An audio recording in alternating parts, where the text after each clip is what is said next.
बड़ी बहू, आपने बुलाया पिताजी? कुछ चाहिए आपको?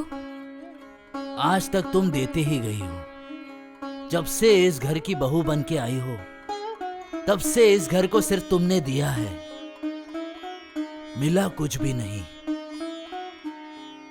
मिला है अपमान, बेइज्जती, दुख और दुख। मैं आती हूँ पिताजी। रुक जाओ।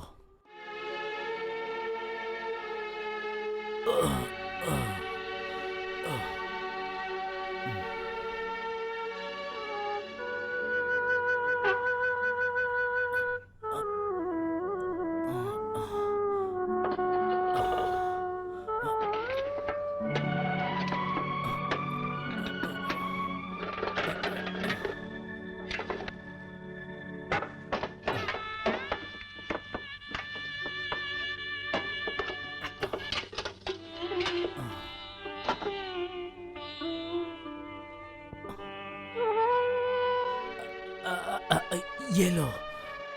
आप रहने दीजिए, आपको अल्सर की बीमारी है। डॉक्टर ने कहा है भूख लगे तो बिस्किट खाने के लिए। हाँ, बिस्किट खाते ही मेरे पेट का दर्द जाता है। तुम भी एक बार खा के देखो बेटी। अब देखता हूँ मेरे दिल का दर्द जाता है या नहीं।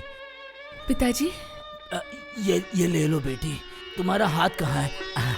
मैं आती हूँ नहीं पिताजी। नहीं नहीं नहीं, तुम यहाँ मेरे सामने खाओगी।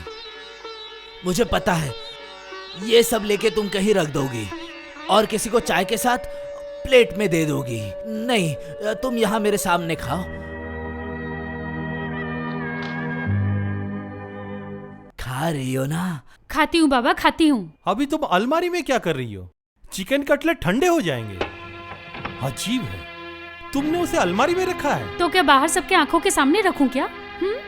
जो तो भुक्कर खानदान है तुम्हारा, एक बार देख लिया तो टूट पड़ेंगे। तब देखना रोटी चावल भजिया जो मिलेगा उसी के साथ खाएंगे। तब देखना इसके अलावा तो खाना पचेगा ही नहीं, समझे? जल्दी खाओ, मामा जी आए हैं। कटलेट की खुशबू मिलते ही यहाँ आ जाएंगे। बहुत बड़े भुक्कड़ हैं। सिर्फ तुम्हारे मामा ही क्यों, तुम्हारे पिताजी भी कम है क्या? इतनी उम्र हो गई है फिर भी और दो और दो। आज रात को खाना क्या बन रहा है? दाल, बैंगन और पालक की सब्जी। पालक की सब्जी? साथ में कुछ मछली वछली है कि नहीं? बहुत दिन हो गए नहीं खाई। मछली? कितना पैसा कमाते हो जो पेट भर के मछली खाना चाहते हो? जितना पैसा पेंशन आता है वो तो तुम्हारा दवाई और बिस्किट में ही खत्म हो जाता है। ऊपर से मछली खाने का शौक है। उम्र के साथ साथ लालच भी बढ़ रही है। मैं तो रोज ही बोलता हूँ, मेरे दिमाग में कुछ कहानियां हैं। मैं बोलता हूँ तुम लिखना, और वो कहानियां अगर किसी प्रेस में भेज दी जाए तो कुछ पैसे भी मिल सकते हैं। ऐसी भी क्या कहानियाँ लिखते हो? अखबार वालों का जैसे कोई काम ही नहीं है जो तुम्हारा कहानियाँ छापे।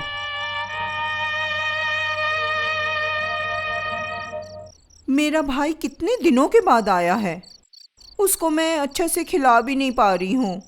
ऊपर से तुम्हें किस बात की चिंता है? तुम्हारा मझला बेटा अमीर जो है उससे ही कहो। भले ही पिताजी के लिए कुछ ना करे, लेकिन मामा के लिए तो करेगा।